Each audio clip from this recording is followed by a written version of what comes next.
Hello साथीहरु नमस्ते स्वागत छ तपाईहरुलाई bssurveying युट्युबमा। आज मैले एउटा महत्त्वपूर्ण भिडियो लिएर उपस्थित भइसकेको छु। कृपया भिडियो स्किप नगरी अन्तिमसम्म हेर्दिन नभुल्नु होला र यदि तपाई पहिलो पटक यस च्यानल हेर्दै हुनुहुन्छ भने नापी तथा भूमि सम्बन्धी सम्पूर्ण जानकारी लिनको लागि यस च्यानललाई सब्स्क्राइब गर्न नभुल्नु होला है।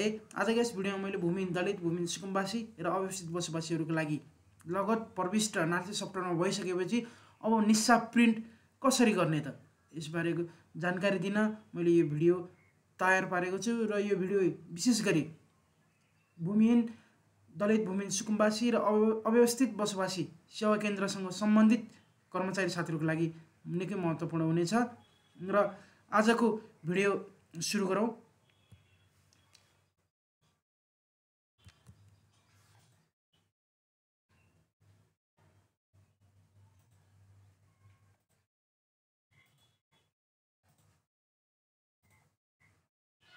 यसको लागि हामी सबभन्दा सुरुमा जान्छौं ब्राउजर क्रोम ब्राउजरमा जान्छौं है। क्रोम ब्राउजरमा गइसकेपछि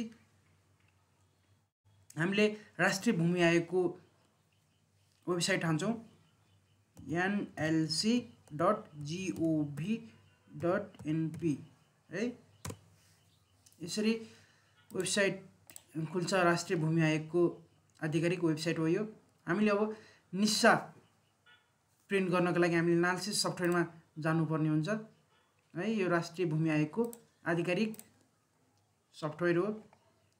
यसरी तपाईले हेर्न सक्नुहुनेछ र यसमा चाहिँ निस्सा वितरणको लागि हामीलाई सेवा केन्द्र प्रमुख अथवा भूमिहीन दलित, भूमिहीन सुकुम्बासी र अव्यवस्थित बसोबासी सेवा केन्द्रको फोकल पर्सनको user ID, admin user ID हामीले निस्सा प्रिन्टको लागि प्रयोग गर्नुपर्ने हुन्छ। हामीले लगइन गर्छौं र यसमा चाहिँ नि मैले सेवा केन्द्र प्रमुखको युजर आइडी र पासवर्ड राखेको छु। यसरी तपाईहरुले राख्न सक्नुहुन्छ। यो चाहिँ नि हामीले भूमि आयोगबाट प्राप्त गर्न सक्छौं पत्र पठाएर है। यसलाई अब हामीले लगइन गर्छौं। यसरी लगइन गरिसकेपछि हाम्रो यसरी निवेदनको अवस्थाको बारेमा सबै हेर्न सक्छौं है। अब हामीले निस्सा प्रिन्ट गर्नुपर्ने छ है। तपाईको निवेदन दर्ता भयो है भनेर पब्लिकलाई जानकारी दिन भनेको हामीले एउटा पहिलो आधार भनेको निस्सा हो है। सबै डकुमेन्ट डाटाहरु इन्ट्री गरिसकेपछि मात्र, यदि फाइल पूर्ण छ भने मात्र अग्दाबी सूचना प्रकाशनमा नामावली प्रकाशन हुन्छ। त्यसपछि निस्सा वितरणको काम हुन्छ।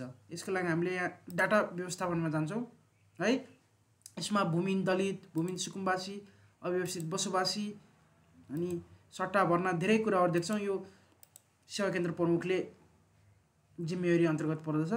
अब हामीले निस्सा वितरण गर्नको लागि है पहिला कुन वडाको गर्ने हो, कसरी गर्ने हो, यसरी तपाईहरुले वडा अनुसार नै गर्दा सजिलो हुन्छ एकैचोटी है। मैले मानौ 8 नम्बर वडाको प्रिन्ट गर्न चाहे निस्सा है।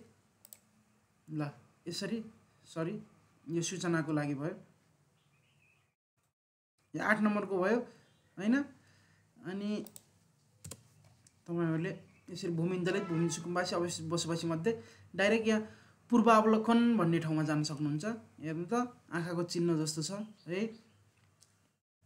यसमा गएर जस्तै यो भूमिहीन दलित रहेछ 2055-004 यो निवेदन फारम नम्बर भयो। निवेदन दर्ता कोड 6BD001 रहेको छ। फारम नम्बर यतिमा 2019-10-13 मा बुझाएको रहेछ र परिवार मूल्यको नाम थरी गीता दमाई भनेको छ। परिवार मूल्यको नागरिकता नम्बर राखेको छ। यसरी सबै विवरणहरु राखेको हुन्छ। अब हामीले निस्साको लागि पूर्वावलोकनमा जान सक्छौं। यसरी यहाँ प्रिभ्यू, हिस्टोरी, अपडेट रिक्वेस्ट निस्सा भन्ने देख्नुभएको छ। हेर्नु त यतातिर यहाँ लास्टमा निस्सा भन्ने छ है। यो निवेदन दर्ता भएको भन्न जानकारी दिन हामीले निस्सामा जानुपर्ने हुन्छ।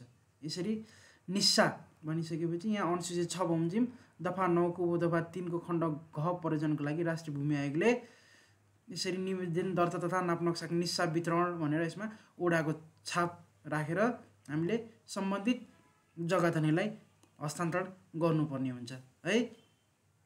यसैगरी अव्यवस्थित बसोबासीको पनि हेरौं। अव्यवस्थित बसोबासीको पनि हेरौं है। मैले 1 नम्बरमा यो धर्मराज उपाध्याय भन्ने व्यक्तिको रहेछ यसमा चाहिँ मैले पूर्वावलोकनमा गएँ अनि निस्सामा गएँ।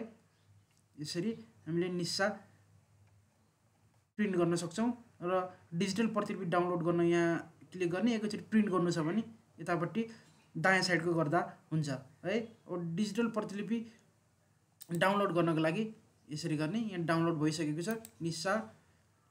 यसरी तपाईहरुले निस्सा डाउनलोड गरेर हेर्न सक्नुहुनेछ र प्रिन्ट गर्नको लागि यसैलाई डाइरेक्ट प्रिन्ट गर्न सक्नुहुनेछ अथवा डाइरेक्ट प्रिन्ट गर्न पनि सक्नुहुनेछ।